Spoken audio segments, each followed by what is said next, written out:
everybody. My name is Graham Elwood, and you are watching The Political Vigilante. Well, what does the neoliberal centrists do? What's their whole plan? So Ryan Knight retweeted this interview, and it sums it up, everything we talk about on this show, perfectly. I want to show this to you.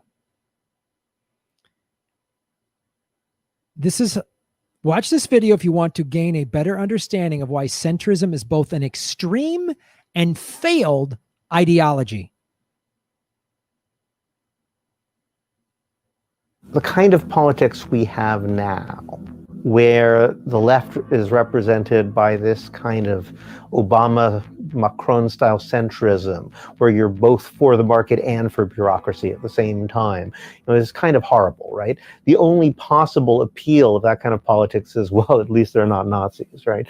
So what they want is the left to be this kind of mishmash of bureaucratic market centrism, and the right to be outright fascist.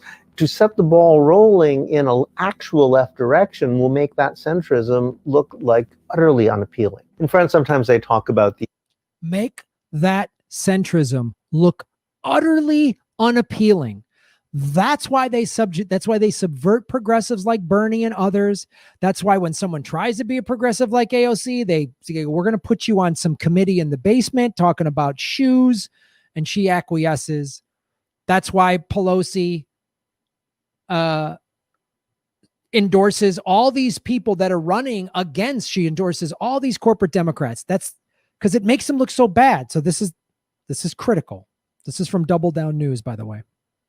Extreme center, and I think that's a fitting phrase. It strikes me that what's called the moderates are the most immoderate people possible. And the reason why they're so uncompromising, I think, is because they realize they don't have a lot of positive arguments. They're not really for anything. I mean, somebody like Obama, the reason he worked was because he looked like the kind of guy who would have a vision. He acted like a visionary. He had the intonation. He had the way of standing and looking into the distance like he really believed in something. And it shows you something about just how much visionary politics has been killed. It didn't even seem to occur to people to ask what his vision actually was, right?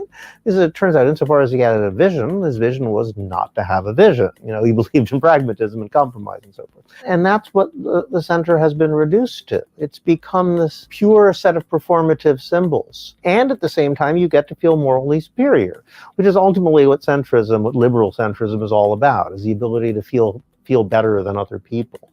So there is a kind of a symbiosis whereby the right wing pretend to be stupid, like George Bush II sort of perfected this, like I'll act like a yokel. All of the liberals will make fun of me as an idiot. Everybody who resents the sort of cultural elite for having monopolized all the good jobs will look at them sneering at me and say, yeah, I bet those guys feel the same way about me as they feel about Bush. I'll vote for Bush. Do you hear that line? Monopolized all the good jobs. That's a thing neoliberals, college education, always miss. They got to go to college, working class, white, yokels, whatever, as this guy's talking about. They don't get access to the good jobs. They don't have access to good schools. And college educated, neoliberals don't realize that there's a lot of resentment. You get this nice white collar job and I got to go do manual labor. And then you tell me I'm dumb and I'm a yokel. I'm a deplorable. Stick it to him, right? That shtick, Trump is just doing it in a more extreme version of the same thing. Johnson's doing the same thing. You act like an idiot, the people who are sort of educated elite make fun of you, and it works. Now, who's really the idiot, right? People keep falling for the same stupid trick over and over and over again. There's a symbiotic relationship between these centrists, who are just sort of sneering elitists, and these guys who are the scam artists, who pretend to be yokels, who pretend to be idiots, pretend to be fascists. They're not even real fascists. They're kind of phony fascists. They are trying to set up a situation where those are the only two viable political choices, because they both feed off and complement one another.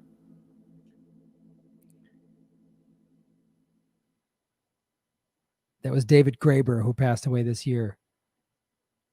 They both feed off and complement each other. He put that so succinctly.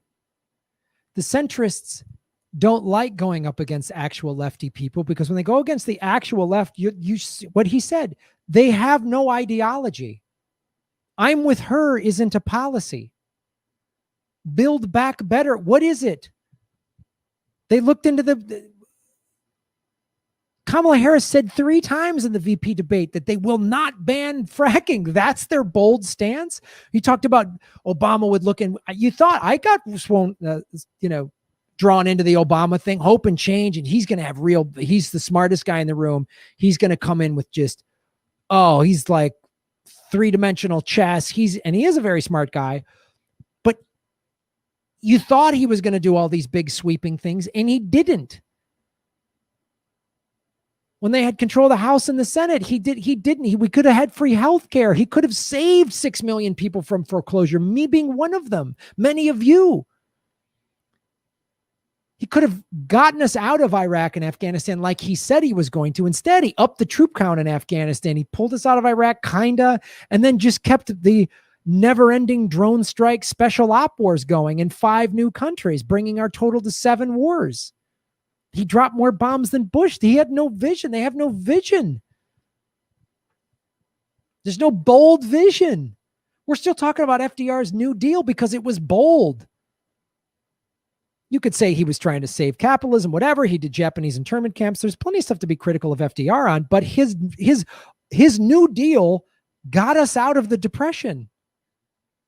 There's no bold nothing. There's JFK. We're going to put a man on the moon by the end of the decade. He said that. Even after he was dead, it happened. There's no bold nothing. It's like David Grader summed it up. Thanks for watching the show. Shave your knuckles for justice. Support what we do. Patreon.com/Graham Elwood. Rockfin.com/Graham Elwood. It's a blockchain cryptocurrency platform. Also in the show notes, I have a Bitcoin wallet, a Bitcoin Cash wallet, an Ethereum wallet.